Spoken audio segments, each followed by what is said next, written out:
morning to you. Mask mandates increase as COVID cases start to rise.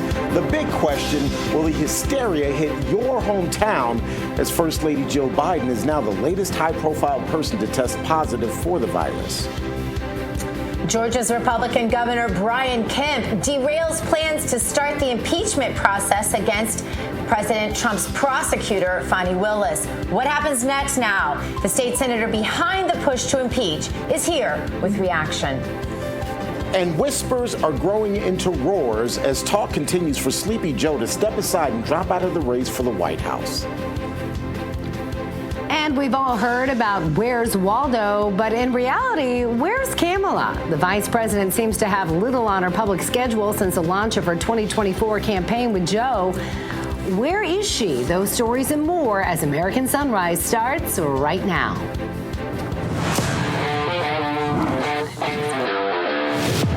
We've got your back as you start your day.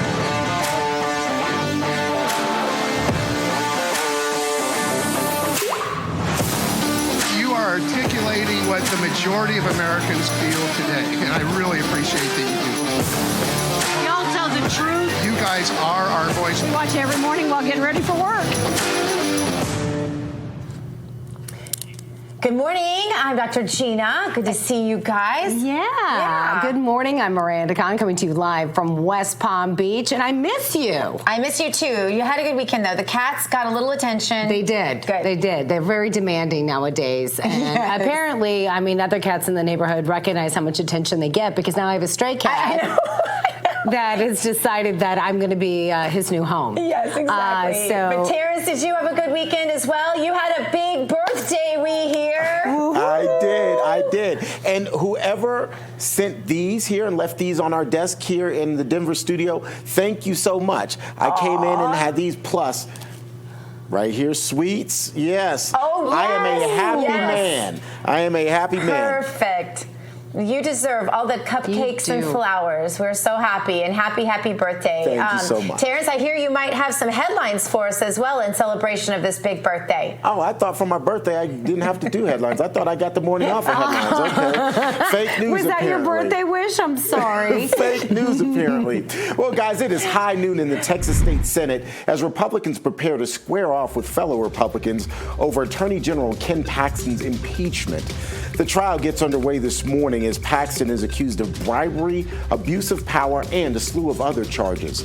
Saucy details of Paxton's reported extramarital affair are expected to be central to today's proceeding. All of this will happen as his wife, State Senator Angela Paxton, is forced to sit with her lawmakers and hear the evidence against her husband. However, Senator Paxton will not be allowed to vote on her husband's impeachment. In order to survive, the sidelined attorney general would have to be acquitted, meaning even if all 12 Democrats vote to convict him, at least 9 Republicans would also have to cross the aisle to vote for conviction. On the national stage, the sparring between the likely 2024 presidential contenders is starting to pick up. President Trump calling out his successor this morning after the current commander-in-chief took a shot at him during a Labor Day speech in key battleground state Pennsylvania Monday. Taking to Truth Social, Mr. Trump writing, "The great state of Michigan will not have an auto industry anymore if crooked Joe Biden's crazed concept of all-electric cars goes into effect. China will take it all 100%. United Auto Workers vote for Trump. I will keep all of these great jobs and bring many more," he writes. That post coming after Mr. Biden proclaimed that he didn't think workers at the nation's 3 largest car manufacturers will strike despite a looming contract deadline later this month. Biden, in the meantime, lashing out against his predecessor, saying, quote, "The guy who held this job before me was just one of 2 presidents in history who left office with fewer jobs in America than when he got elected." Now, the fact is, unemployment fell after President Trump took office, but then it rose sharply at the end of his term due to a global pandemic-related economic downturn. New damage estimates are out this morning, nearly a week after Hurricane Idalia tore through Florida before dumping on southern Georgia and the Carolinas. Moody's catastrophe risk modeling is out with a report estimating private market-insured losses from Idalia to be between $3 and $5 billion. The National Flood Insurance Program is also expected to take a $500 million hit due to the hurricane. The storm blew ashore in the Big Bend region of Florida's Gulf Coast as a Category 3 hurricane, leaving behind massive flooding and homes in ruin, as you can see here. Moody's says the storm could have been much more impactful had it taken a different track and not weakened just before making landfall. I'll have more headlines coming your way here in just a little bit, but now I think on this birthday celebration of me, we need a little bit of spirituality, some Bible.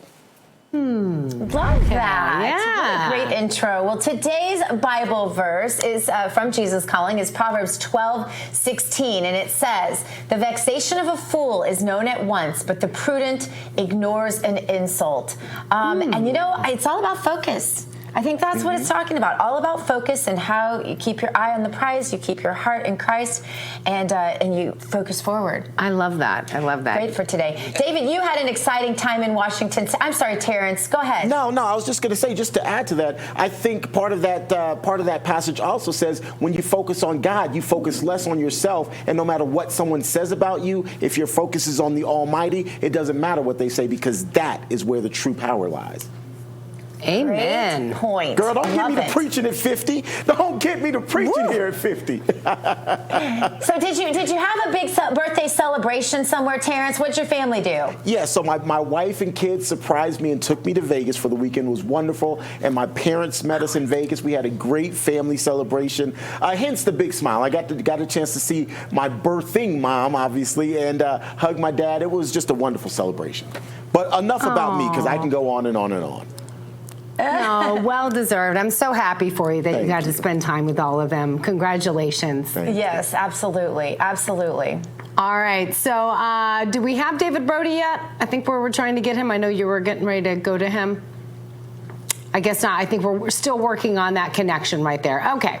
So I do want to make a big announcement. So after the show today, G and I are hitting the road. Yep. Headed to the Villages. I can't wait to get on the road again. Yeah, we're really excited about that. Yeah. We're going to be having some special programming Harry today. on the highways going. Yeah, it's going to be huge. Bob from the Villages is going to be there. Yep. A lot of special guests, real Americans. It's going to be really cool. It's always like a fun experience when we get to mingle with just, with people. It's different. It's just like a different vibe. So really looking forward to that. Super excited. And if any of you are out and about and want to come visit us at the Villages, we'll be here for the morning show. We'll be there for the 4 p.m. show and back again tomorrow morning for another morning show that we'll do live from the Villages tomorrow morning. So we're just all stoked about that. Carefree was going to come by. Oh, I love That's my that. guy, Carefree. It's my guy. I know, right? Exciting It's going to be great. Yeah, it's cool because, a lot of you, which we encourage you to do all the time, join us on social media. And Carefree is one of those very loyal part of the RAV family. And I'm so excited to meet him in person. I think it's going to be a great time. We're going to be at City Fire. So again, 4 o'clock Eastern, we're going to be there. Looking forward to that, kind of doing our little bit of a social happy hour, if you will. So be sure and tune in. And then we're going to be joining you guys. Do you think there'll be martinis involved? Doubtful. No. Doubtful. No. Doubtful. You can have a martini, for those of you watching. We will be sticking to water. Maybe Terrance can have a martini for our 4 o'clock show since he's not on it, and it's his birthday. Martini. He's like thinking about it. Why not start now? Oh, no, I'm sorry. Did I say that out loud? I'm sorry. There we go. There we go. All righty. So I guess we're going to be going to David Brody. We got him. All there is well, even though... Are you still? Yeah, we heard you just had like an incredible time in Washington State. You were sharing some of the video and pictures with all of us over the weekend. You went to a big game. Tell us all about it because we're so excited to hear the latest. Well, it's good to hear and see all of you this morning after a long Labor Day weekend. And mine just seemed to be about 7 minutes longer than yours since I'm finally here, but I'm here. Well, look, it was an extremely memorable time, and there's going to be. Let me just say this. Let me not bury the lead. I think there's going to be more developments coming from Joe Kennedy later this week, and I'll leave it at that because it was a strange vibe that I got. He was alone on the sidelines. There weren't many coaches around him. There weren't many players around him. There seems to be an ostracization going on. It seems like he has been ostracized on this team. I'm wondering where this is going to go. We will see. But I think there's going to be potentially some news later on this week regarding Joe Kennedy. But there I am on the field with him after the game. He did the prayer right after the game started, right after the game ended. There he is. 15 seconds or so, got loud applause. No players joined him. Wow. It's a very different situation. You see him and his wife there, which is interesting because this is an emotional story. You know, what I learned, Gina, Miranda, and Terrance, is that victory does come with a cost. There was pain. There was suffering. There was perseverance in the end. They made it through, but they almost divorced over this because remember, she, the wife, was head of the human resources department in the school district. So she lost a lot of friends over this. They were at an impasse at one point. Finally, God got a hold of her, and the rest is history. They went on and they walked as one in Christ. But this was a very tough time for them. It's a remarkable story, and we're going to bring you some of that interview later this week for sure. Yeah, David, if we could, because I don't want to presume that everybody watching actually saw the interview that we did last week. So if you could just kind of catch everyone up to speed, because that was such an impactful interview that Terrance actually did with him. Tell us a little bit about it, 30 seconds, so people understand the backstory, because they are going to want to follow this story. Right, for sure. Well, as folks probably know, the Supreme Court ruled in his favor that he can pray on the field after a football game, and so he was homeless at one point. He was in foster care growing up. He was a bad kid. God got a hold of him, and now it goes to the whole point that God uses imperfect people to accomplish His perfect will, and that's Joe Kennedy's story, and it's a remarkable one. And Terrance did a great interview with him. And he's just thankful. But we're going to see where God moves him, because I have a feeling this isn't the end of the story. David, did you get a chance to talk to any of the other players? We only have not very long left, but did you talk to any of them? And I'm just really sort of stunned and appalled that none of them were there to have his back in this. I'm with you. Yeah, Gina, great point. I'll just be brief on this, which is that we didn't, and here's why. None of them would talk to us. As a matter of fact, none of the parents who were supportive of the school district would want to talk to us. They have a disdain for Joe Kennedy. Wow. They don't like what he has done. This is a liberal town, Bremerton, Washington, and he has basically gone against them. It's flown right in their face, in their liberal faces. And so there's a lot of animosity towards him and his wife still in Bremerton. Well, they rebuked Jesus, and he changed the world. So not putting Joe with Jesus, but there's precedent, if you will. And so hopefully he will somehow change the world or influence the world. Yeah.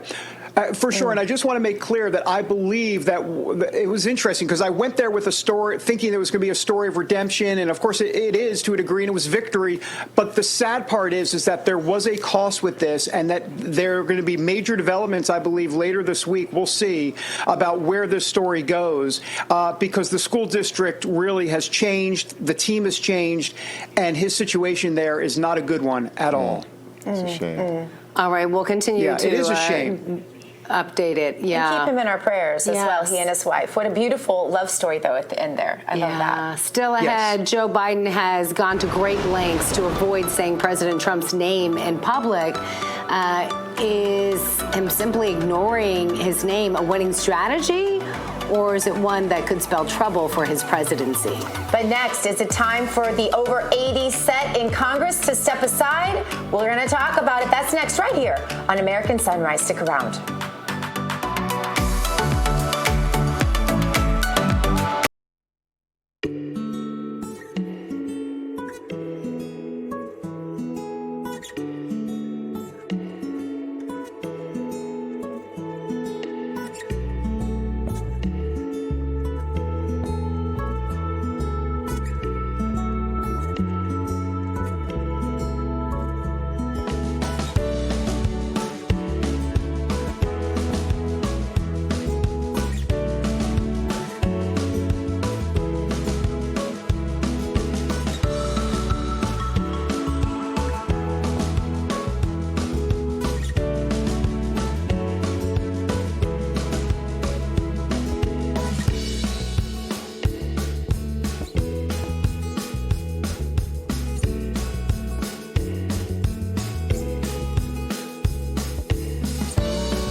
I am completely for term limits. I'm completely for mental competency tests for anyone over the age of 75. And I'm not saying that to be disrespectful.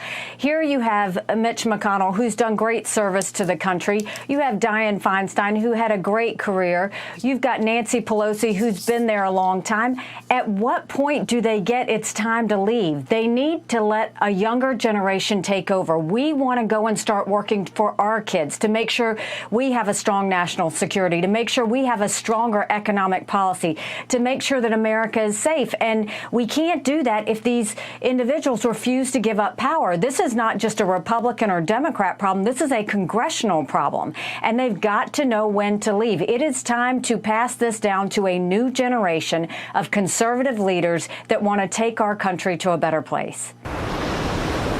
Welcome back to American Sunrise. That was Republican presidential candidate Nikki Haley calling for term limits and mental competency tests in Congress, arguing that, quote, we need people at the top of their game after Senate Minority Leader Mitch McConnell's latest episode of freezing up in public. Nikki Haley isn't the only person, though, in America who thinks the aging political class is a problem. David, this should be interesting because I know where Gina stands on this. I'm curious what Terrance thinks, but I've been in favor of term limits. I'm always, open-minded and willing to change my mind. I know Gina, based on her experience, has said that she once was for term limits, but not anymore. So curious, let's start with you, Terrance. Curious what you think about this idea of term limits and also mental competency tests. I don't think there needs to be a specific age. I think anyone that goes into office. Fetterman. Yeah, Fetterman would be a perfect example. Gina, you were reading my mind. I'm thinking to myself, John Fetterman in Pennsylvania, he wasn't competent. He was elected, but let's just be honest. Like, we've seen him on the stage in the U.S. Senate. We've seen him in committee meetings, sputtering and just being incoherent in general. So I'm not so sure there should necessarily be an age limit for competency screenings. That is something that probably should be done overall. And the whole issue of term limits, I think that's something that maybe would be best kept to the state, and that voters in each individual state could vote on whether they feel there should be term limits or not. I think that would probably be the best way to handle that.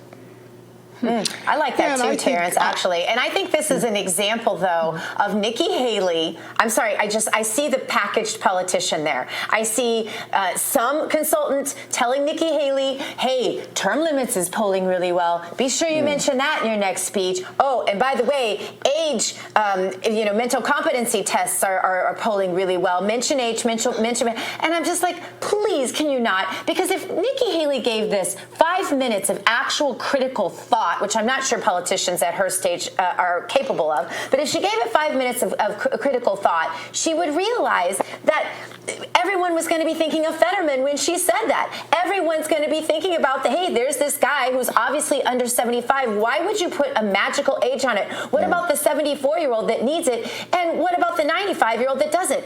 Give it across the board. I believe in fair for all. I think while they're at it, they should have to take a constitutional competency test too, because if they don't understand that there are 3 branches of government and things like that, they shouldn't be there either. Don't you agree, David? Yeah, I agree with you, especially on the constitutional test for sure. Let me just say this. There's a difference between an age limit and a term limit.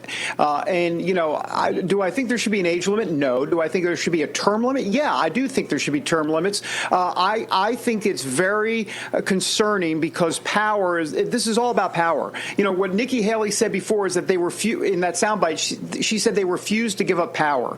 And that's the key. And term limits, I think, helps blunt that for sure. Because I'm telling you what, the more swamp juice they're drinking in Washington, the worse they get. And I think term limits help. And I believe that most Americans do agree with that. Term limits is extremely popular right now. I will give you that. I experienced it in Missouri, and it was disastrous because power doesn't go away. It transfers. It ends up in the hands of the lobbyists and makes government worse. So that's my reason for not liking it. I actually campaigned for it. So I empathize with those of you who are desperate for answers there. But it takes away the right of the voter to actually vote someone out, or to keep someone in who's good. So that's why I don't like it. And especially, I think, Terrance, your idea is great. Why do it on the federal level? Why not leave it a state-by-state issue? Then they have more control. Miranda, your thoughts? Okay, let me just say. I'm sorry. Go I want to ahead, hear from Terrance. Miranda. I think that's fair. Miranda, your thoughts. No, actually, I was Yes, going to I leave do it to the viewers right now because we got to go to a commercial break. Okay. So a lot of food to digest there right now. But you heard what we think. More importantly, what do you think about this idea of term limits and mental competency tests? Should it be at the state level? Should it be a federal level? When it comes to term limits, let us know. Up next, though, if you have a loved one in a nursing home, you need to know about new federal mandates that have left the American Healthcare Association up in arms. And later, why did Georgia's Republican governor give Fani Willis a pass to continue to target Trump? We'll hear from one of the leading voices in that state who's on a mission to have her removed. More American Sunrise coming at you right after this.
This news break is brought to you by AMAC, Association of Mature American Citizens.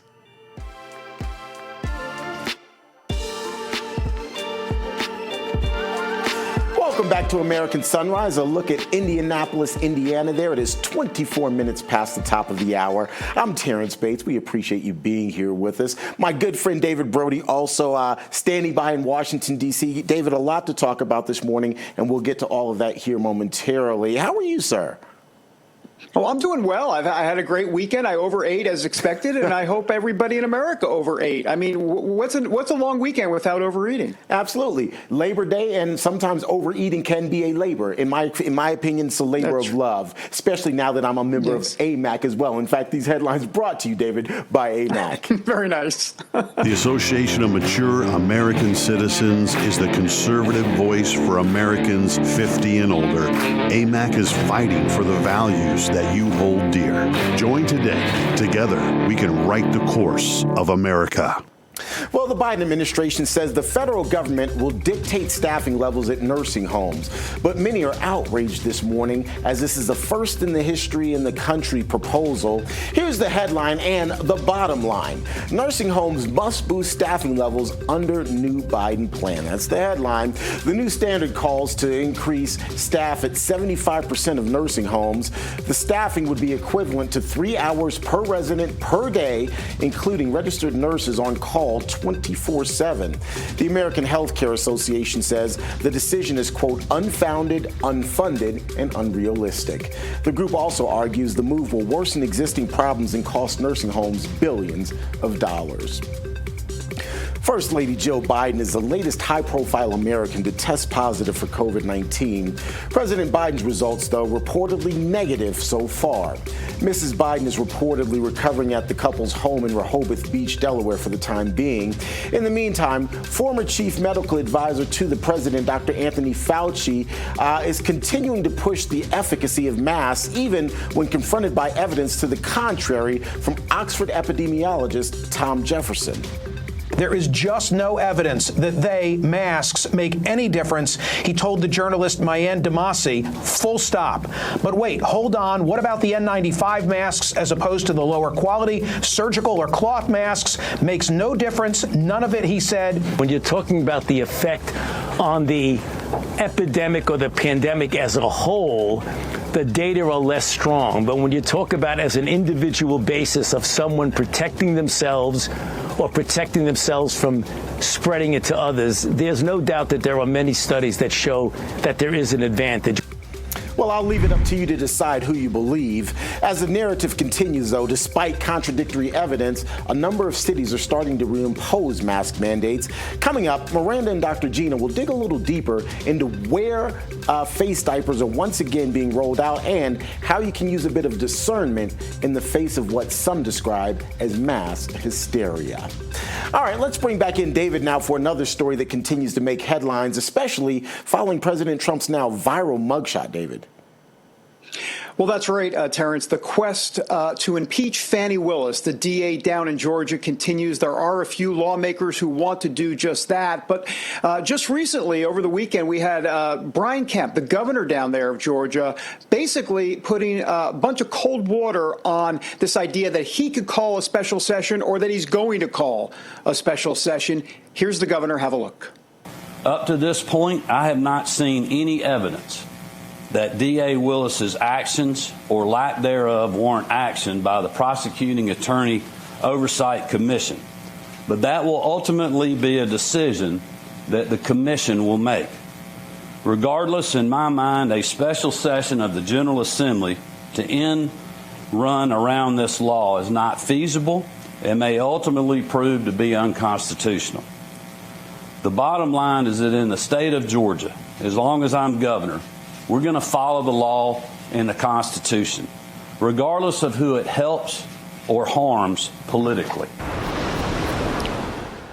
Well, Terrance, one of the lawmakers, obviously, as you know, down in Georgia that's trying to impeach Fani Willis is State Senator Colton Moore, who joins us now on American Sunrise. Colton, thanks for being here. And I guess my first question to you is your reaction to Governor Kemp's remarks here just recently. Yeah, well, let me remind him in the Constitution, if he goes to Article 5, Section 2, Paragraph 7, it clearly lays out a plan for him to call for a special session. But then in this clip, he suggests that the Prosecutorial Commission has more authority than the legislature of which created it. How does a legislature grant another commission authority to do something if it doesn't have the legislative power to do it itself? You know, what's so crazy to me is how this dumpster fire continues here in Georgia. We've got the governor caught on hidden camera saying that anybody who gets close to an election machine can hack it. And in the exact same week, the Senate Republican caucus claims that Georgia is the #1 state for election integrity. And guess who echoes that? The chairman of the Senate Ethics Committee, the committee that under Georgia Code 28-1-16 has subpoena power to bring in Fani Willis and start an investigation. But yet they continue to be apathetic to the entire thing. And 84% of Georgians, according to the University of Georgia and the AJC poll, agree that this is politicization of government. This is nonsense. I mean, the governor, surely read the Constitution and understand that everyone has a First Amendment right to question the integrity of an election. Senator Moore, let's just call balls and strikes here. Governor Kemp's Secretary Raffensperger, they both have maintained that there were no problems with the state's election. Do you see this as a way for them to cover their CYA, you know what I mean with that? Absolutely, and that's exactly what they continue to do. I love it when they go to a microphone, Terrance, because they dig a deeper hole for themselves and only activate the grassroots that much more. People see through this. Like I said, 84% of the people know that this is politicization of government, and let's not forget, 40,000 affidavits of fraud delivered to the governor's desk, and they say our elections are just hunky-dory. Hey, let me ask you, Colton, before we let you go, I got about 30 seconds, or we have about 30 seconds or so.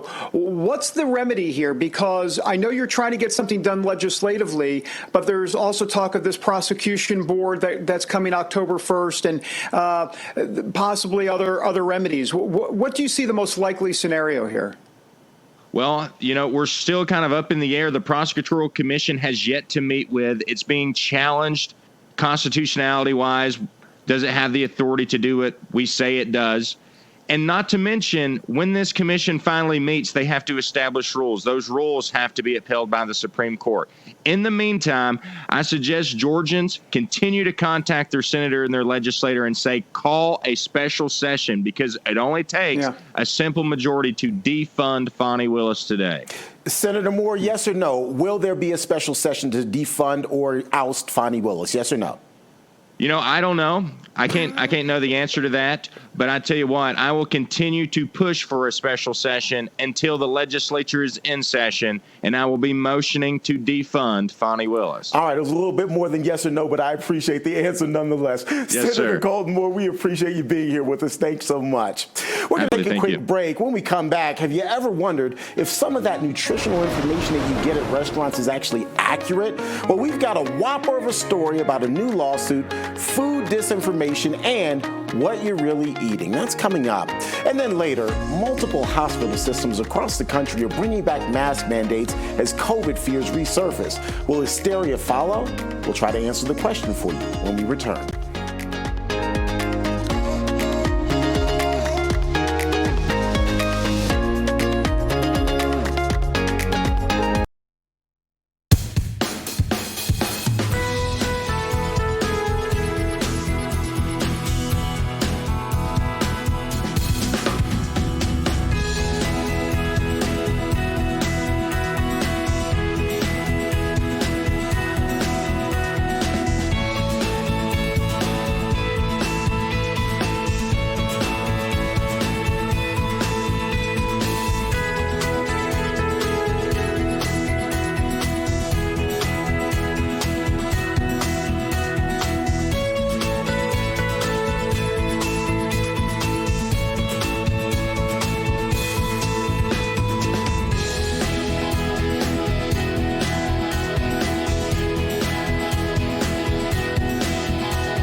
American Sunrise. I'm Dr. Gina. So happy to be with you this happy Tuesday. Yes. It is time now to take a look at our health because COVID cases are starting to surge around the country. Mask mandates starting to surge as well, being pushed on us again. Take a look at this headline. The New York City Health Department tells New Yorkers masking up on Labor Day would be, quote unquote, a good idea.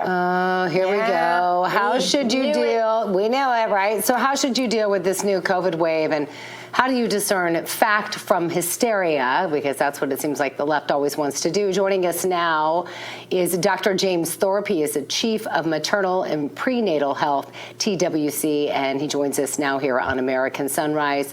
Dr. Thorpe, thank you so much. I don't think Americans are going to cooperate with being stuck back in mask. I am hearing people literally every day reaching out to me like, do you think we're going to be on lockdowns again? Why are we putting on masks again? I mean, they are in a total panic, especially if you're in one of those blue states. Listen, you're absolutely right. And let's make it very clear. This is a false claims act.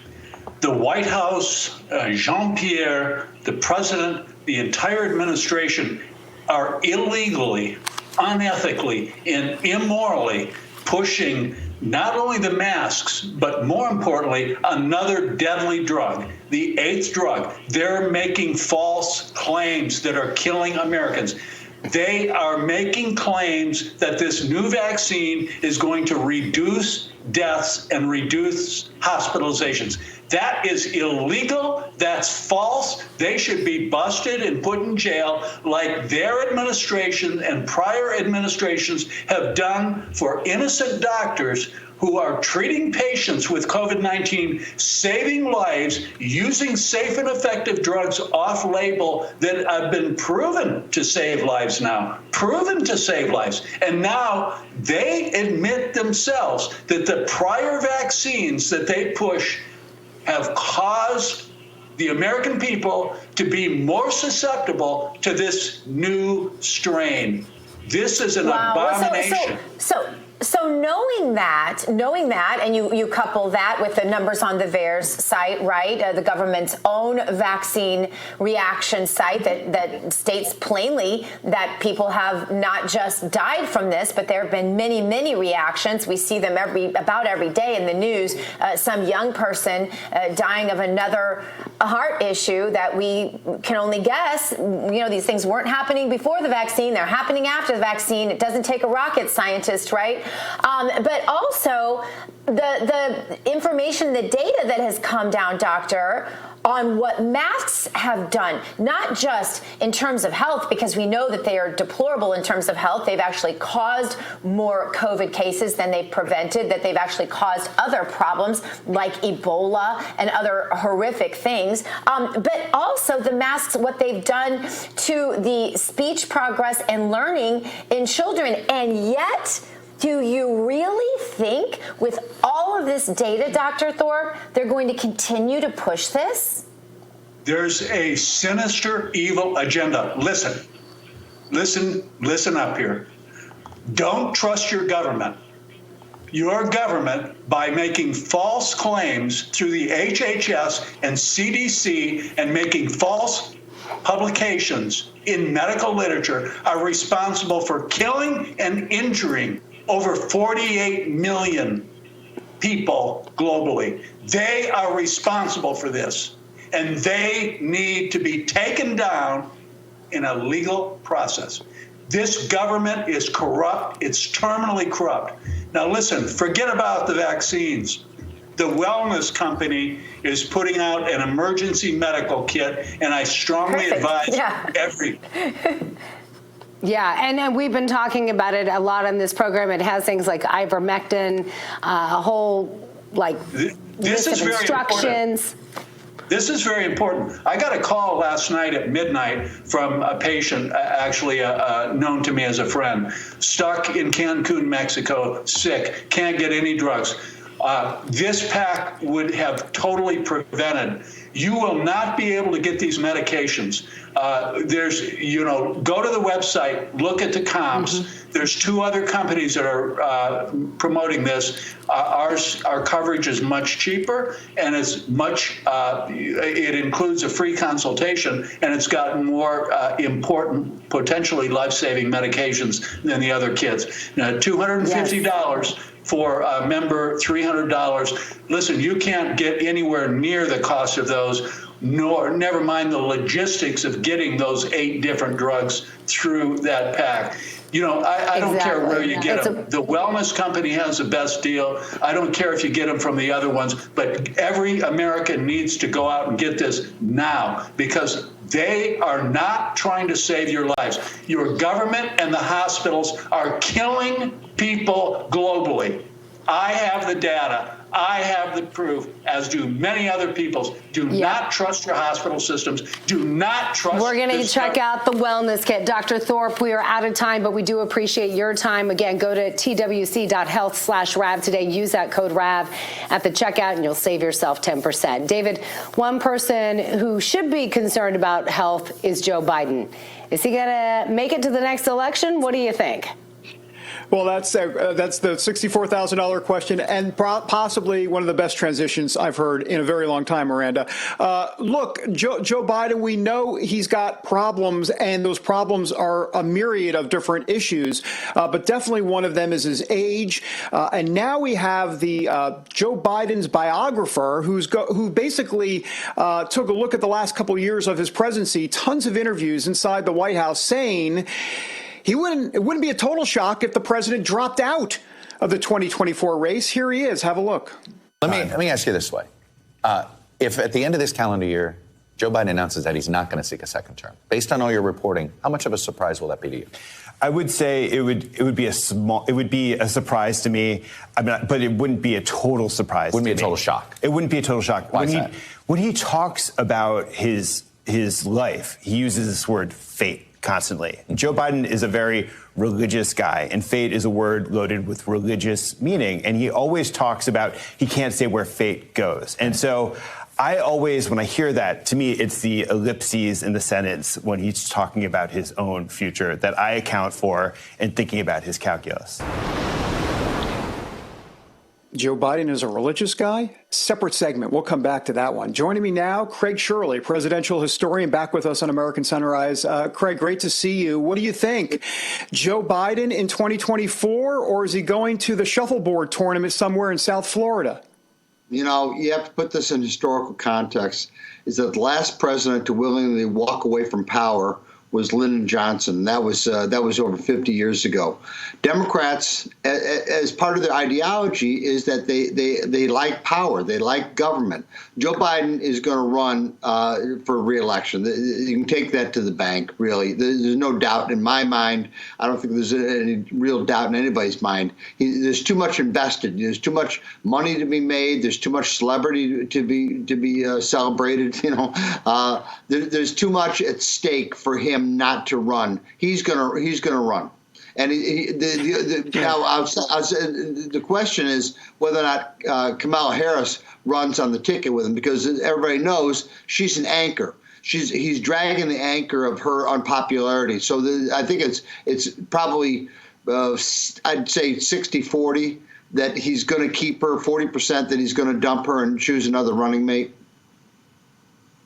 You know what, Craig, it is historically and morally corrupt of the media to not give this story its due diligence, because we talk a lot about Joe Biden's age and his mental competency, but that's mostly in conservative circles. You're not going to hear NBC, ABC, CBS do these in-depth stories about it. They'll give it lip service, and that's about it. But I remember, and of course I'm curious to get your take on this from a presidential historian standpoint, but back in the day, Ronald Reagan, I mean, there were tons of stories by the main networks about Ronald Reagan's age. That was the main theme back then. And he was, 69? He was 77 when he left office, but he was 69 when he entered office. Right. Yeah, so therefore much younger than Biden, actually, and yet that was a big deal to them back then, but it's not today, Craig. No, he was not only, David, he was not only younger, he was more vital. He's what gerontologists would call old young. He was older by chronologically, but he acted like a young man. He rode horses, he split wood, he built fences. He did everything that you would associate with a young person. Joe Biden does not. Joe Biden is what gerontologists would call old. He looks old and he acts old. And you're seeing it, you know, the way he shuffles when he walks. he can't run anymore. He kind of shuffles, and his mental acuity is in question often. So it's just I don't know where else to go with this except that he is going to run, but it is going to be. One other thing too. Reagan's age dominated the headlines in 1979 before he ran in 1980. It just was the news all the time, and it showed up in polling, it showed up in news reports, it showed up everywhere. So much so that he really got down on himself because he knew he was a vital man. He was still active. He still had a lot to offer people, but the media was just incessant about it. And it was only until he started acting young or started, really running and he started winning that he banished the issue. Yeah. I'm wondering what Joe Biden's legacy may be as historians write his legacy going forward. Because I can tell you this, that Franklin Foer in this biography, and I've got about 30 seconds left, but inside this book, apparently, he talks about how Biden actually says many times that he feels very tired and that he doesn't take meetings before 10 a.m. And it just goes on, that he just does not have the mental acuity and the stamina to do the job. 30 seconds here. No, you're absolutely right. He doesn't. And it's obviously of concern. If he was competent, then the age issue would not be there.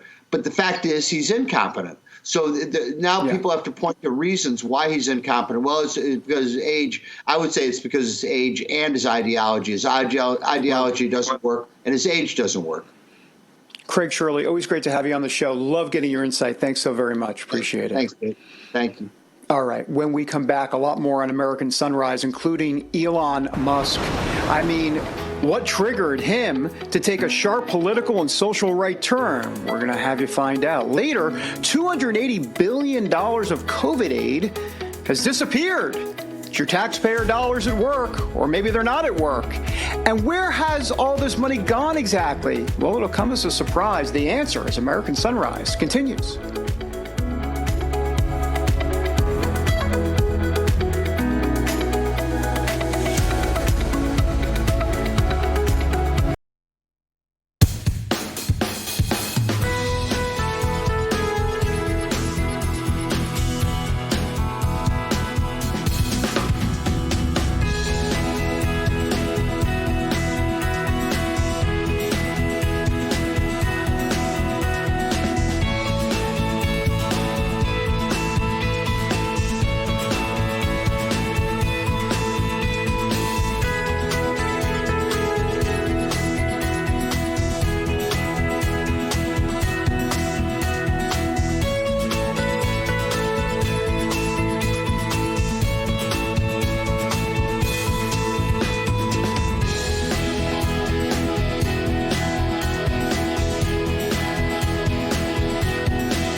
Welcome back. Hope your morning is off to a good start after a fun-filled Labor Day weekend. I know that Gina has her beard, that coffee I did. I in went her and made hand. it on break. It's very good if anyone's wondering with with whatever the oat milk creamer is really good. But the beard vet coffee is, I have to say, I am convinced it really is high quality because it has some, coffee kind of just makes me weird and I don't know, nervous kind of. Yeah, jitters. And this doesn't. I noticed it the other day when I drank coffee for the first time in about a year. Yeah, that's saying a lot. So this is the second time. Well, hope you're awake now because it is time for us to stay awake and not woke. That, of course, is sponsored by Beard Vet Coffee. BeardVet.com is the website to go.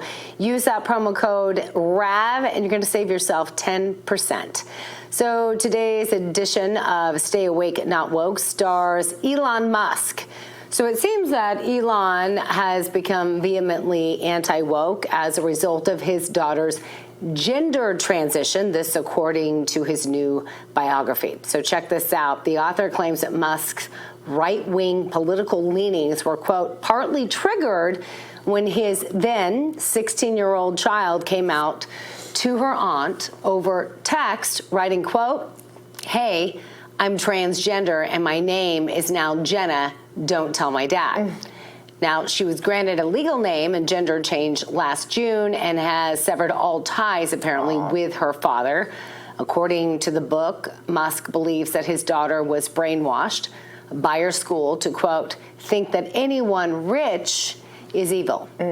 So he, again, reportedly blames the school for his daughter's transition and her attitude change towards him. And this is just, there's no other way to say this. I think this is just sad all around. I mean, Gina, you're a parent of 5. David, you're a grandparent.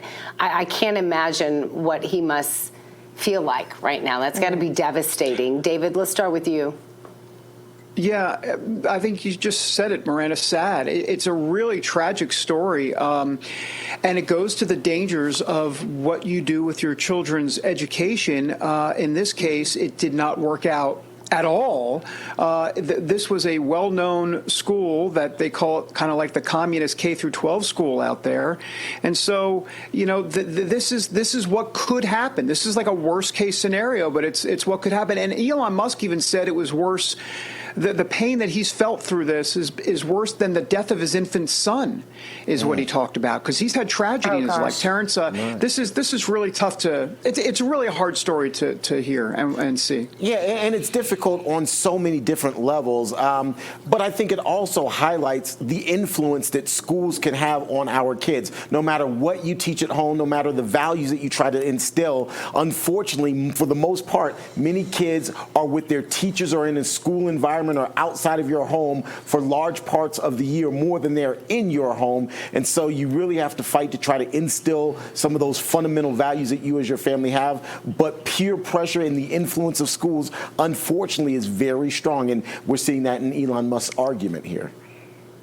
This is something that no parent can hear this story and not feel the heartbreak. I was just thumbing through tweets. I guess you don't call them tweets anymore. I don't know what you call them, things formerly known as tweets. And one of them said, history will look back at us and wonder why we didn't protect our children, and had a child picture of a cute little girl who had the surgery and the horrible scars on her body that apparently she was using to brag about the transition surgery she'd had, but she was mutilated. This little girl is mutilated for the rest of her life, no matter what she decides, because of peer pressure and because of trends and because of adults perfectly willing to experiment on our innocent children. Those words should just put fear in the heart of every American for how the next generation will judge us for what we have let happen right under our prudence. It's terrifying. Yes, and shame on these doctors and professionals for even more shame. Scaring parents into making that decision. I'd love to know your thoughts. You can always weigh in. Find us on social media. Go to Rumble or Getter or you name it. True Social, we'd love to hear from you, or X, formerly known as Twitter. All right, just ahead. President Trump's plan to dismantle the federal machine built by the Biden administration to censor political speech in America. But next, we are taking the show on the road to visit our neighbors that live in a very cool place here in Florida called The Villages. So excited about this. Everyone in the chat asking me where exactly we're going to be, and I keep saying, ask Harry and Jason, because I don't know, but we're very excited. We're back in a moment.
back to American Sunrise. Again, hope your morning is off to a good start.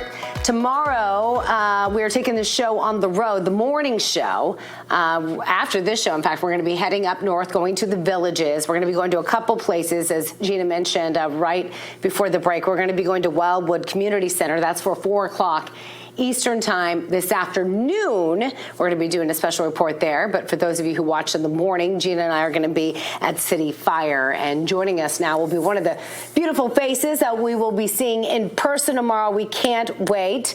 GOP consultant and one of the villagers for Trump, Patriot, Bob Rivenniter. So good to see you, Bob. Bob, we are so excited. I can't even tell you. Our audience is excited. Miranda and I are super excited. This is our first big venture as this morning show continues to gather momentum. And do you have a welcoming committee ready for us? Absolutely. Good morning and good morning, America. Sunrise. So yes, so tonight we're doing the 4 to 5 live show tonight at the Wildwood Community Center. You can go to villagersfortrump.org if anybody wants to get tickets, wants to come, and wants to meet Dr. Gina and Miranda. That's going to be exciting for you guys. So we need everybody to come on out tonight. And then tomorrow, as you just said, we're going to be at City Fire Brownwood in the Villages. It's there's 2 different City Fires. This one's in Brownwood. It's a great place. We got great owners, great patriots own the place, and we're looking forward to having a great time tomorrow and having a nice crowd out for you guys and get America's morning sunrise. I know, Bob, you've had a lot of really amazing folks there. I know my good friends Laura Trump and Lynn Patton were just there not too long ago. They came back with all these beautiful floral arrangements and things that people there had made. It's just, you guys do such a great job. Just give us a quick picture of the kind of people that you have there. I know it's amazing folks. Tell us. Yeah, so tonight, we have Kash Patel coming, and here in the Villages, we have what you would call I believe, the largest retirement community in the world right here in the Villages. Wow. And most of the people who come here are patriots. I ran the Republican Party, the office here in the 2020 election, and we had a 92% turnout rate. That's one of the highest in the country, and most of them are American patriots. Most of them vote the right way. Most of them want to help save this country. And that's why, that's the type of people that you find that come here. And that's the type of people. We have golf cart rallies, and we've been doing this for a number of years with the Villagers for Trump organization. Love it. Hundreds and hundreds of golf carts, decorated, patriotic, and we're going to be doing another one of them soon. And it's just a lot of fun. And Kash Patel it's going to be a lot of fun. In fact, we've got so much still to discuss with you. So, Bob, hold that thought, because we're going to have you back a little bit later on in the show.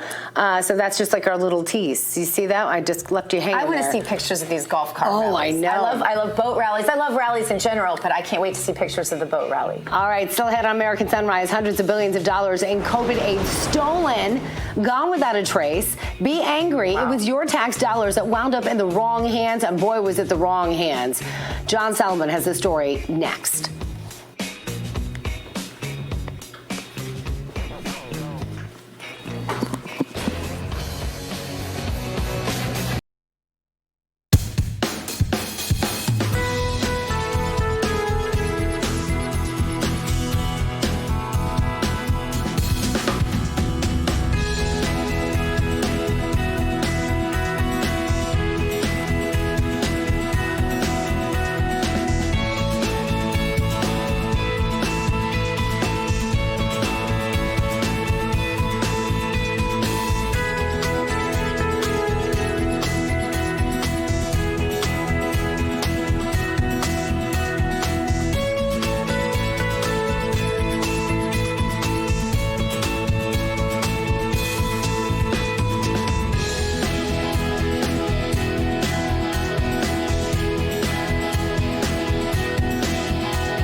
hour of American Sunrise. Billions of dollars of COVID aid has been stolen. So where's the cash?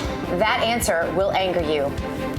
And sources say President Biden and his team are prepping for the possibility of an impeachment. We'll have all the details ahead. And Joe Biden and the Trump factor is avoiding saying Donald Trump's name, a winning strategy, or one of the biggest blunders in U.S. political history. Find out those stories and much more as American Sunrise starts right now.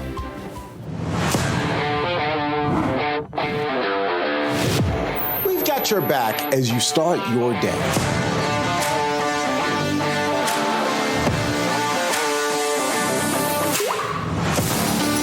Articulating what the majority of Americans feel today, and I really appreciate that you do.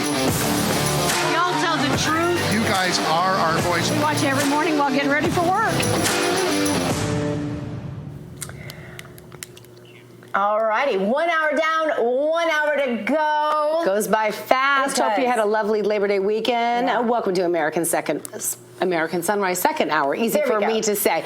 You know, that's just what happens when you take one day off. You know, it kind of throws everything we kept off. saying Happy Monday this morning. We were sure we'd say it on air. We haven't said it on air. We haven't said it on air. But we did say it to each other. David, Brody, how are things in that swamp today? Any swamp creatures up and moving around yet? Oh, they're moving up. As a matter of fact, they never sleep. I mean, it's 24/7 up here, and I'm really excited. Coming up here in just a moment, we're going to hear from John Solomon, who's talking about the swamp. Well, he's not part of the swamp, but he covers the swamp, and I'm looking forward to this big story that's developing here this morning. But first, more big stories with Terrance Bates in Denver. Hello, Terrance. You've got the headlines. Good morning, all. So good to see each and every one of you on this Tuesday morning. It is high noon in the Texas State Senate as Republicans prepare to square off with fellow Republicans over Attorney General Ken Paxton's impeachment. The impeachment trial gets underway this morning as Paxton is accused of bribery, abuse of power, and a slew of other charges. Saucy details of Paxton's reported extramarital affair are expected to be central to the proceeding. All of this will happen as his wife, State Senator Angela Paxton, sits with her fellow lawmakers and hears the evidence against her husband. However, Senator Paxton will not be allowed to vote on her husband's impeachment. In order to survive, the sidelined Attorney General would have to be acquitted, meaning even if all 12 Democrats vote to convict him, at least 9 Republicans would have to cross the aisle to vote for conviction. The U.S. Senate is back in session today after both houses of Congress took the entire month of August off.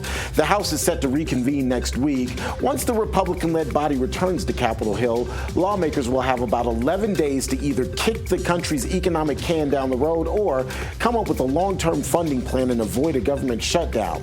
House Republicans are also expected to consider a measure to move forward with an impeachment inquiry against President Joe Biden. At least one House Republican is already on record saying that she'll withhold her vote on the budget if there's no movement on an impeachment inquiry into the current president. The inquiry, by the way, would simply be the first step towards bringing actual articles of impeachment that might have a chance of gaining some traction. And it is trial day for former Trump advisor Peter Navarro. He'll answer to a judge on 2 misdemeanor counts of contempt of Congress today for refusing to testify and provide documents during the special congressional investigation into the happenings of January 6th. Navarro is pleading not guilty. Jury selection in the case gets underway today, but there's no word how long that might take and when opening statements will happen. Navarro says his refusal to testify and provide documents is a result of President Trump's invocation of executive privilege, which of course shields certain White House communications from disclosure. Even without Navarro's testimony and documentation, the Justice Department has moved forward with J6-related charges against President Trump. That's a quick check of your headlines. I'll have more headlines coming your way here in just a little bit. But now, let's get back to Gina, Miranda, and of course, the wonderful David Brody. Well, thank you. Brody, like Ratatouille. That is my favorite movie, by the way. Here is something making news this morning. I know, like a cartoon. That's just is what it is. Anyway, this is not cartoonish, although it is very clownish. Your stolen tax dollars, an estimated $280 billion of taxpayer money that was supposed to help needy families and businesses through the COVID pandemic. It's been stolen. Congress fears that most of the money stolen by Russia, China, and Nigeria isn't even being investigated. Was COVID aid the biggest grift in U.S. history? Well, joining us now with all the answers, host of Just the News, No Noise, and top dog over at Just the News, our own John Solomon. John, great to see you. John, this is an unbelievable story. And you know, whenever Washington, D.C. sees a pot of money, it's like poo to the honey. It's here I am with the cartoons again. But they're going to get their grimy little paws in it. How did this happen? Well, most remarkably, that we believe the largest amount of this money was stolen by, Russia, China, and Nigeria, criminal gangs in those three countries. That's according to a new letter that was released by James Comer over the holiday weekend. He's the chairman of the House Oversight Committee. Think about that. The very country that Joe Biden, the Democrats, say they're going to keep fighting and, hey, we're tough on them. They're the ones who walked away with most of the COVID aid that was supposed to come to needy Americans, needy businesses during one of the worst health crises in the last 2 centuries. It really is remarkable. And what's even more frustrating to members of Congress, there's been very little effort to recover this money. Only about $8 billion of the $280 billion thus far stolen has been recovered by the Justice Department. That's a pittance. And Congress has some serious questions like, why haven't you gotten it? Why haven't we taken more actions against China, Russia, and Nigeria? And what are you going to do to get some of this money back for the American taxpayer? It's really an extraordinary, giant grift. There's been very little, there's nothing in history that matches this amount of loss in this short a period of time. And John, what's interesting here is that it goes to a much larger issue of the fact that the federal government made this COVID money pretty easy to access online. I mean, they made it was an expedited process, and because of that, you had a lot of these nationals, Nigeria, Russia, China, the whole thing, getting in there in essence, hacking the system, whether it be unemployment verification or other entities as well. That seems to me like there needs to be a major overhaul as to what's going on online, because that's where all of this is really happening. This was a slow motion accident. When this began, I was speaking to people in the Inspector General's committee. So this is an open invitation for fraud. There were not enough strictures put on this money. You know, people say, well, we were hurrying. We had a COVID crisis. I get that. But we know how to spend money. We know how to secure computers and identities and other things, and none of those steps were taken. We just shoveled the money out the door, and losing it as much as $250 billion of it appears to be just a cost of doing business to our bureaucrats in Washington. There's no shame. There's no sense of urgency in recovering it. And there's really no effort to learn from it and try to tighten up these mechanisms so that more U.S. tax dollars don't go to foreign enemies like Russia and China and Nigeria. It's really remarkable, the collective yawn that Washington has given. It lost $250 billion of American taxpayers' money, and nobody's paying for it.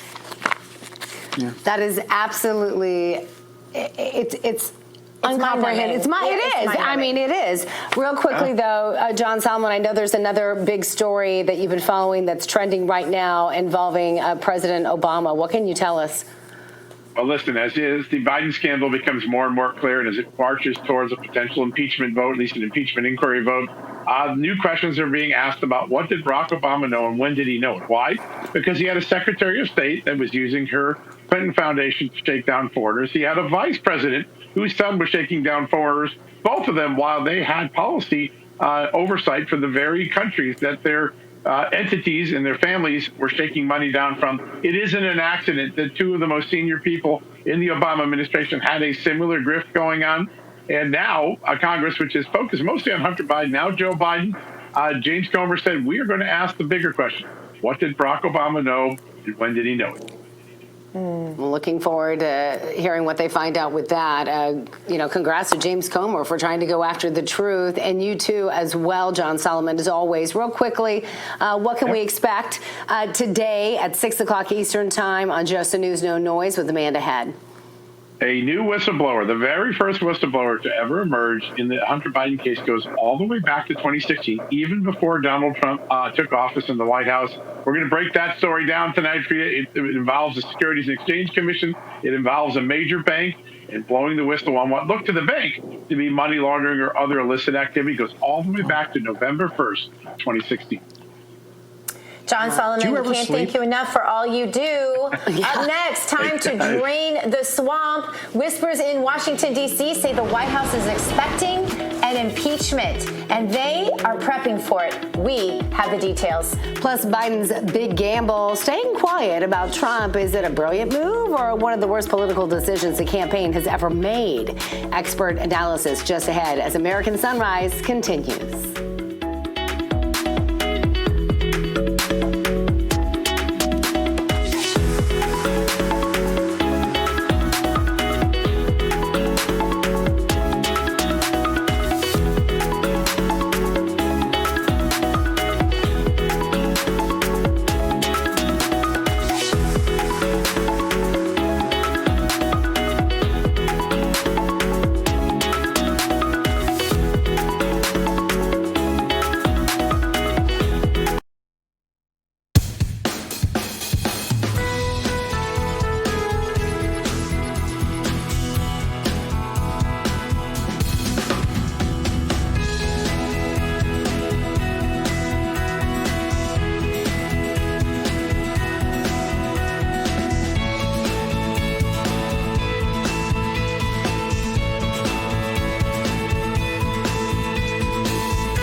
Drain the Swamp segment, sponsored by Sea of Mud. Go to seaofmud.com. Use promo code RAV1776 for 15% off all your necessary gear. Yeah, great company. They're just, a rural American, a patriotic apparel company.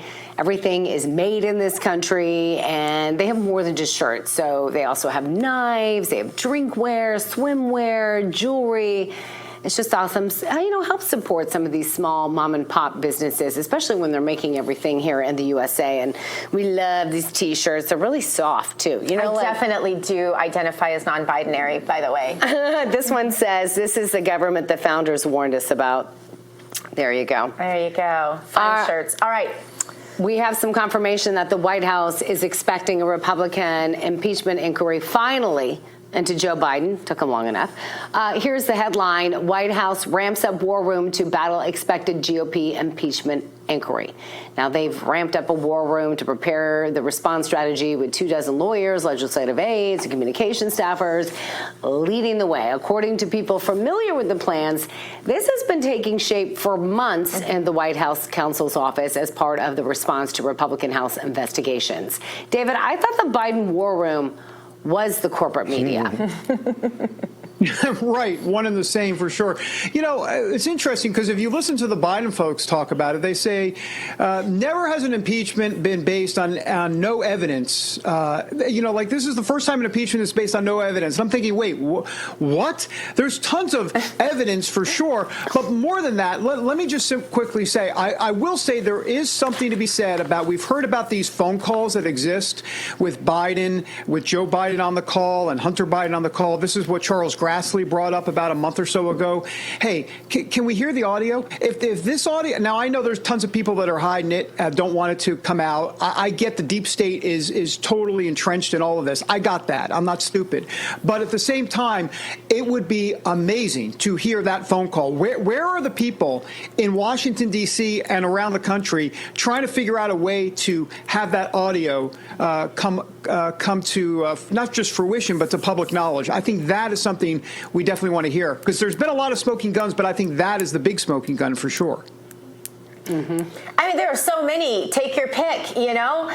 We just have a completely corrupt government. I mean, in our last story about this money missing that John Solomon is reporting on Just the News, I mean, why is it such really a coincidence that the money that Joe Biden took, according to all of this evidence that you're talking about, David, happened to be from exactly the governments where the money is now missing? Do we really not believe that this is one big circle and that money is circulating right back into the coffers of the Democrats who put it there in the first place, the ones who cut these very deals?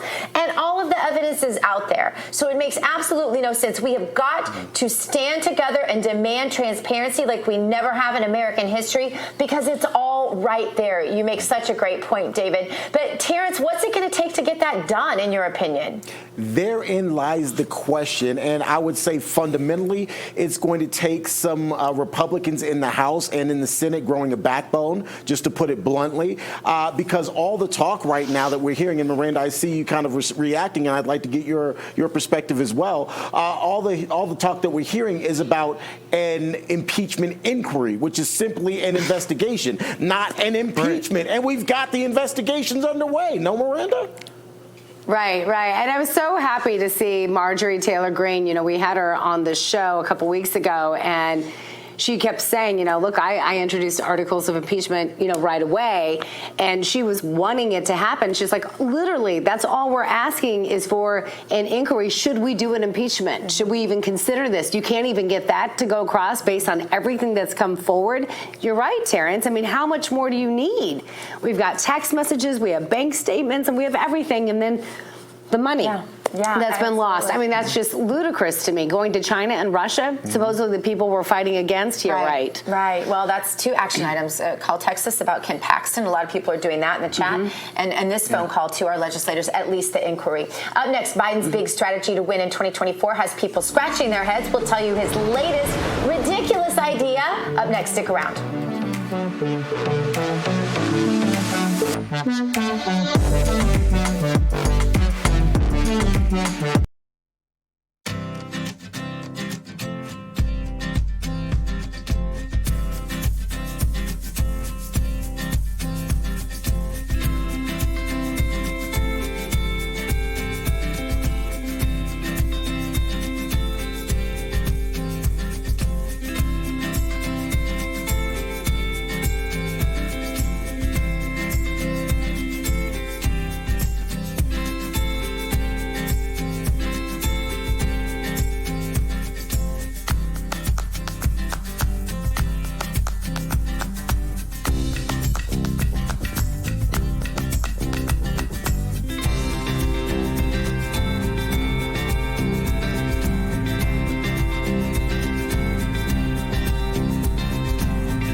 3 minutes past the top of the hour, a live look at the nation's capital, which so many people refer to as the swamp. However, there are some beautiful, beautiful parts of Washington, D.C., this, of course, being one of them.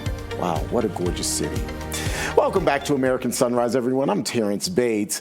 With rising inflation, U.S. shoppers are getting increasingly hesitant about spending on things like shoes, appliances, and other non-essentials. Fortunately, this has more retailers reaching for promotions to keep your wallets open. Petco Health and Wellness Company said that it was using discounts to appeal to customers under rising financial stress, and Food Locker told shoppers to expect deals as they, quote, take more aggressive actions on promotions to ensure that they're best positioned for the holiday season. According to data from July, 30% of U.S. shoppers were buying whatever brand was on sale compared to just 17% in January. So in case you think you happened to miss it, you didn't. Take a look at this. President Biden's big gamble staying quiet about President Trump. It seems like Joe is going to great lengths to not mention President Trump in public. In fact, the most memorable comment that President Biden made about President Trump was this shortly after Trump's arrest in Atlanta. Watch. Did you see Donald Trump's mugshot yet? I did see it on television. What'd you think? Handsome guy. So, is Mr. Biden's silence regarding President Trump a winning media strategy, or is it a terrible public relations blunder? Adam Weiss is a media strategist and public relations guru. He joins us now to try to answer that question. Adam, good morning. Good morning, Terrance. Thanks for having me. Oh, it's a pleasure. So let's start with that fundamental question. Is not mentioning President Trump a blunder for President Biden?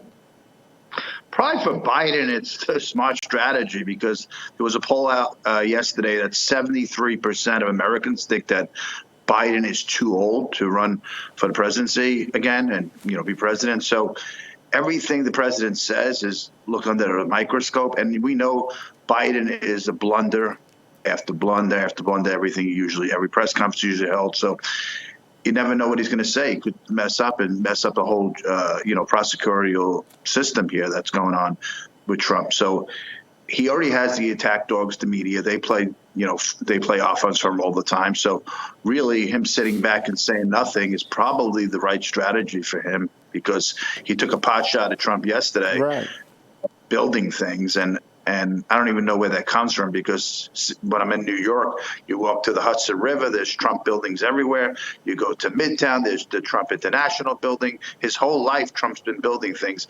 I don't know what Biden's built besides suitcases of money for him and his family. So to your point, President Biden took a pot shot at President Trump on Monday during a big speech in Philadelphia, but without naming the person that you're targeting. Isn't that like firing into an open ocean? And it's silly, too, because it's like you're taking pot shots at the president on Labor Day.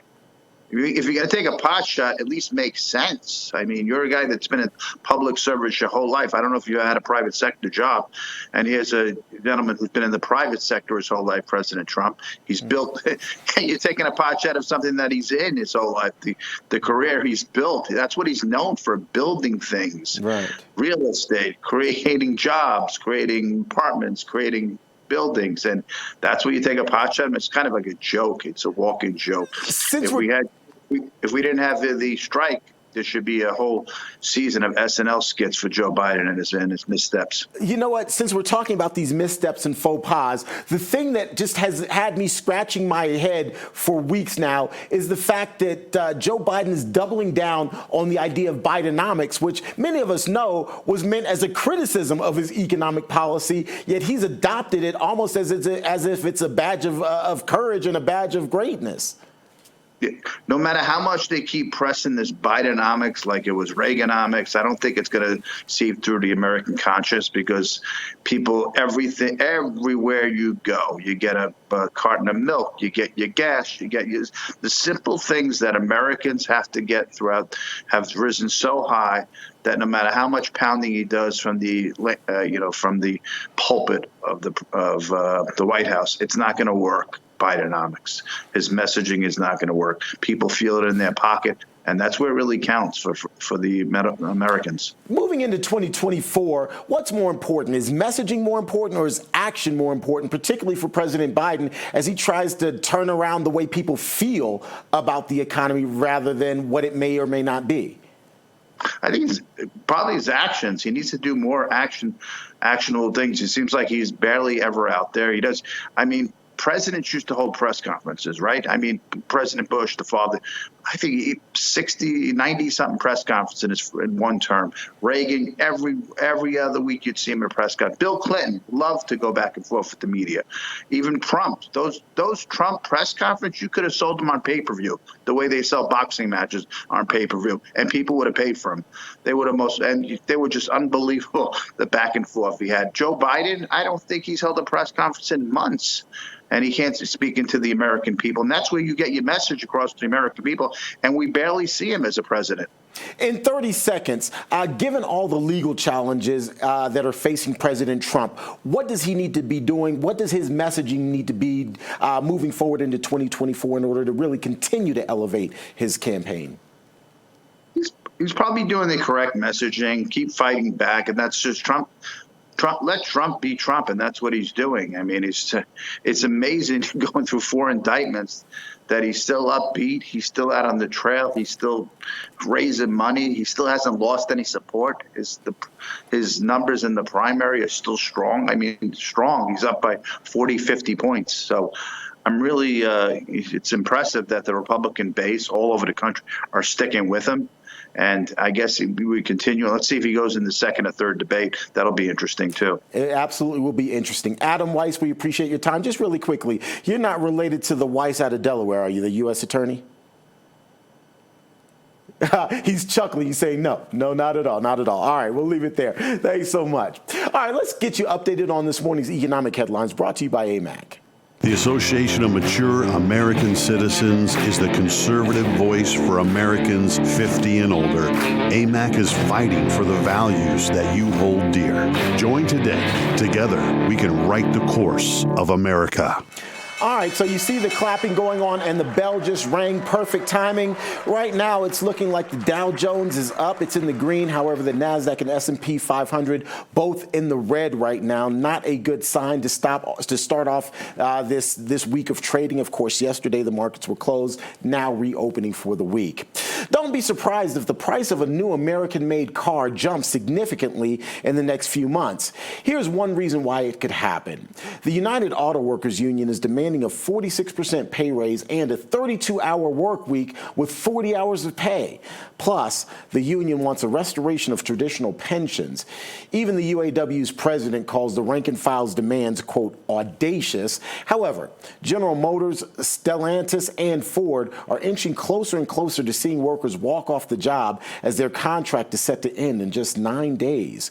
U.S. automakers argue the union contract demands are unrealistic at a time of fierce competition from Tesla and lower-wage foreign car companies. However, the major American car companies have still pulled in billions of dollars in profits recently. UAW's president is threatening, quote, we're going to take action and get it by any means necessary. We'll, of course, continue to cover this story. Vladimir Putin called the U.S. dollar's drop in dominance objective and irreversible. He made the statement during the recent BRICS summit in South Africa as Brazil, Russia, India, China, and South Africa formally agreed to use local currencies instead of the U.S. dollar. As demand for the dollar weakens, the buying power of the U.S. dollar continues to weaken as well. And that's why the Birch Gold Group is busier than ever these days. Investors and savers are looking to harness the power of physical gold held in a tax-sheltered IRA. Just text the word America to the number 989898 for your free information kit on gold. With thousands of satisfied customers, an A-plus rating with the Better Business Bureau, and countless 5-star reviews, you can count on Birch Gold to help you navigate transitioning an existing IRA or 401k into an IRA in gold. As the U.S. dollar continues to receive pressure from foreign countries along with digital currencies and central banks, arm yourself with information on how to protect your savings. You can do so simply by texting the word America to the number 989898 and claiming your free information kit. You can do so now. Well, Well, we're going to take a quick break. When we come back, we are keeping an eye on your wallet and ours as another government shutdown appears to be looming. What's next as Congress heads back to work? That's coming up.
We had a regular old Red State barbecue event at my house with the apple bourbon, with the Texas spice. My husband likes the super spicy one. You can grab their classic flavors. There's Memphis sweet, so many others. They have North Carolina, South Carolina, but local flavors, the mustard one, the vinegar one, Alabama, Kentucky. You can even eat along with your favorite football team like I did. It's like taste the country, pretty much, right? Exactly. Right there. RedStateBarbecue.com, promo code RAV10 for your 10% off. Don't miss it. This stuff is good. Yeah. All right, here's what's getting saucy today. Right. The war between President Trump and the New York Attorney General Letitia James. Trump denounced the claim by New York's AG that he inflated his net worth by billions of dollars. The claim was made as part of New York's lawsuit against Trump and the Trump Organization, accusing them of business fraud. Now, last week, Trump posted on Truth Social that he has, quote, a great case based on phenomenal numbers that will show a net worth of billions of dollars more than the AG. Opposed him in the 80s, the 90s, 2000. And here we are, and he ran for president, and he was so wildly successful. They hate it, and it's jealousy. And that's it. Terrance, I don't know. That's my take. No, I'm with you. I mean, if there were all these misdeeds, then why is it just coming up now? It leads to the question if, and that's a big if in quotation marks and big asterisks, if there were these issues, then did you maybe benefit from this in the past, or did someone else benefit from this? And now that he's a presidential candidate and he doesn't necessarily fit your narrative, now you have questions, now you're trying to derail that. That's the question that comes to my mind. Yeah.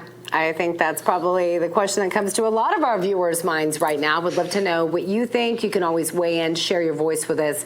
Go on Truth Social, go on Getter, go on Rumble. We'd love to hear from you. Well, next up, sauce. I'm sorry, go ahead. More sauce, I just said. I'm ready for more sauce, Terrance. Give it to us. Well, here, let me just ladle it on. How about that? Vivek Ramaswamy, we're ladling it on. In an interview, Vivek actually confronted a Wikipedia editor's claims that he paid to have his page edited before his campaign in order to remove certain information, namely that he was part of Ohio's COVID-19 response team and also that he received the Paul and Daisy Sorokins, which of course funds immigrants' education.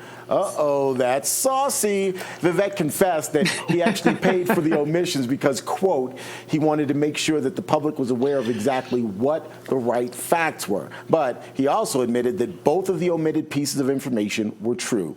He said that he was friends with the lieutenant governor in Ohio who, quote, asked to call him from time to time to get advice on his COVID reopening strategies and plan, even though there wasn't ever a formally titled body for the response team. He also called the fellowship a, quote, random scholarship and emphasized that he's had much more important achievements to date. He attributes his mischaracterization on Wikipedia to what he calls left-wing media manipulation. So we'll start with you, ladies. Do you guys see, or do you ladies, excuse me, see anything wrong with editing or paying to have your Wikipedia edited? Okay, go ahead. Go ahead. Yes, is like how I hesitated on that?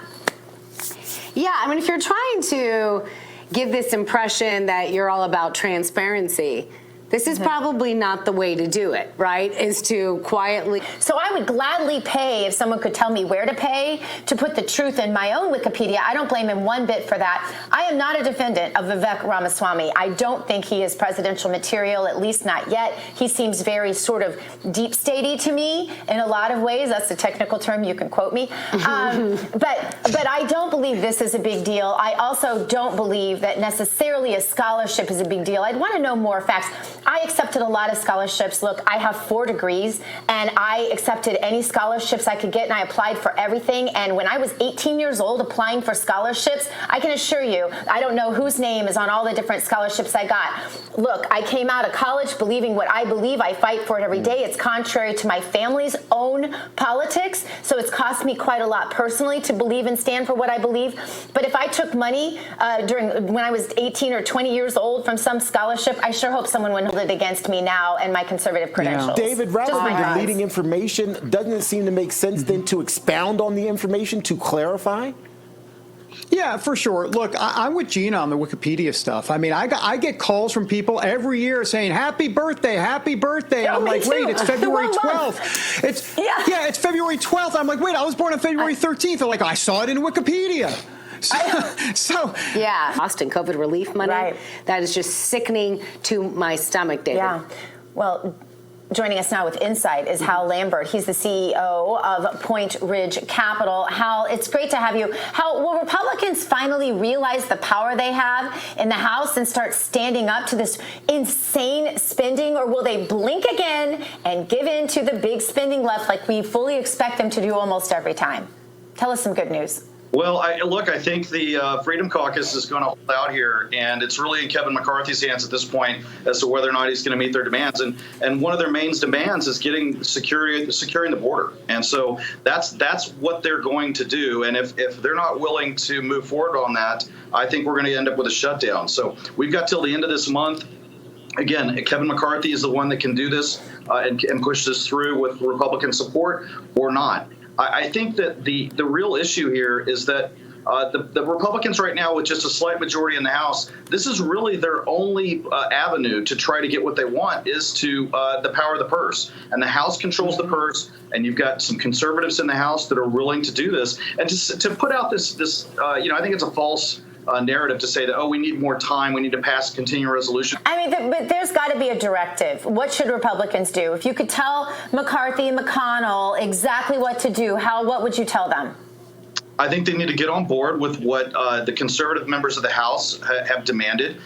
It's already passed. Look, the border security bill's already been passed in the House. This is just the funding aspect of it. They want to shut the border down and get control of our southern border, and I think that's the path to go down. And by the way, there's some other things in there as well, as like DOJ oversight, some other things that need to happen. I think McCarthy needs to move forward with what the conservatives in the House, the Freedom Caucus want, pass that through, send it over to the Senate, and move forward. I think Biden will blink, and everyone knows. Look, I'd say it's probably an 85% of the country right now knows the southern border is out of control and needs to be reined in. I think there's going to be support there for that, and I think that's the way we need to move forward. So don't shut down the government. Pass this conservative House bill out and send it over to the Senate.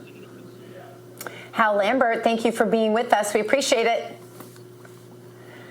Up next, it's time to spill some tea. Where the heck is Kamala? Does anybody know? Well, we have a report on that up next. You're going to want to see it. Stick around. We'll be back in just a moment.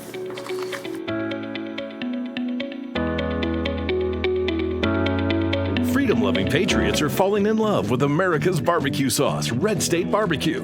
Red State's 8 different sauces are perfect for whatever sparks your barbecue palate. Visit redstatebbq.com. That's redstatebbq.com and use promo code RAV10 for 10% off. Red State Barbecue.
Let's spill some tea. And let's do it. It's something that we actually do literally a lot here. America's You didn't Voice. have to tell them all our secrets. Sorry, I was just spilling a little tea there. Of course, sponsored by our good friends at Artillery Tea Company. ArtilleryTeaCo.com is the website to check out. Use that promo code RAV and save yourself 10%. And it is incredible tea. We talk about it all the time. You'll notice I always have the lid off whenever, because the first thing you want to do is just smell. It smells so amazing. It does. It is all natural. Whole leaf. Bags are chemical-free and very silky and shaped like a little silk purse. Chemical-free. Each tea bag can be used twice. And we're in T's case, I'm talking about Terrance, of course. He uses them a little bit more because that's how good and natural they are. This is a family-owned and veteran-owned company. A portion of your purchase actually goes to help veterans and first responders. So be sure and check out that website. Again, ArtilleryTeaCo.com, promo code RAV, save yourself 10%. all right, Kamala Harris has spent a full month away.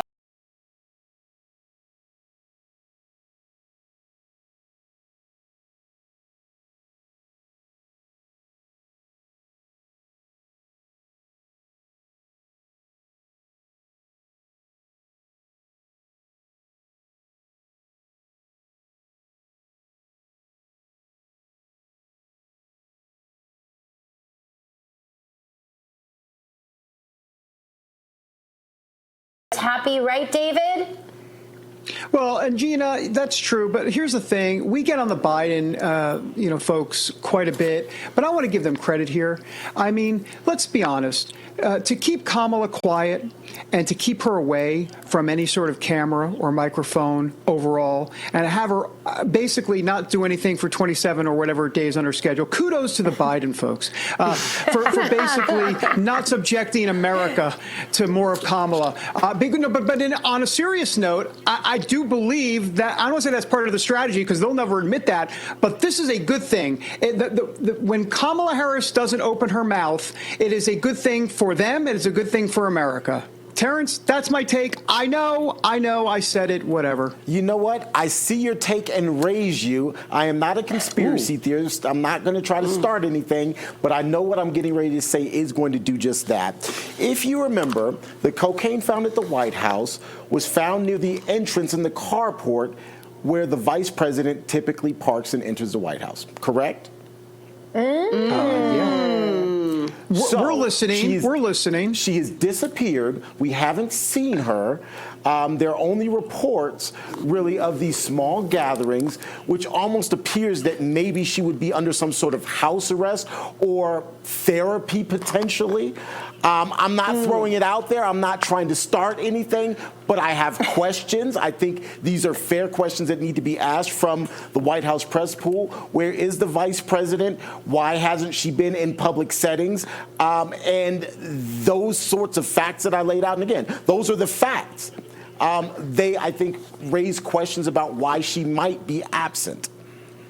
You know, you make such a great point, Terrance, but there are so many reasons why they wouldn't want Kamala in the foreground of anything, because Joe Biden makes enough gaffes of his own without the help of Kamala and her Venn diagrams, right? I mean, they don't need any more of these long explanations about explanations of explaining explanations, right? They don't need any more Kamala. And I think that could be the reason, too. But I'm not ruling out your cocaine theory or your conspiracy theory. It's a question. I'm not even so sure it's fair to call it a theory. It's simply a question, because I don't want to raise conspiracy theory, but I got questions.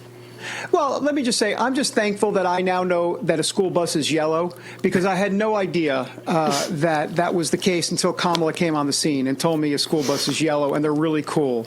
Thank you, Kamala. Well, don't forget, we talked about AI, which stands for artificial intelligence. That is a great invitation. So, you know, I saw a meme real quickly. That kind of went to what your point is. David, you mentioned it earlier, where it said country divided over whether or not it's a good thing that Biden was on vacation or that he was at work.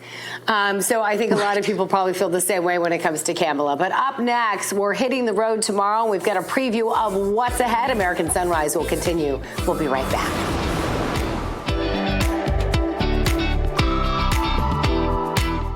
Tired of the same old mass-produced, globalist-supporting tea companies? Artillery Tea Company is the Patriot source of natural premium tea. Visit artilleryteaco.com and use promo code RAB for 10% off.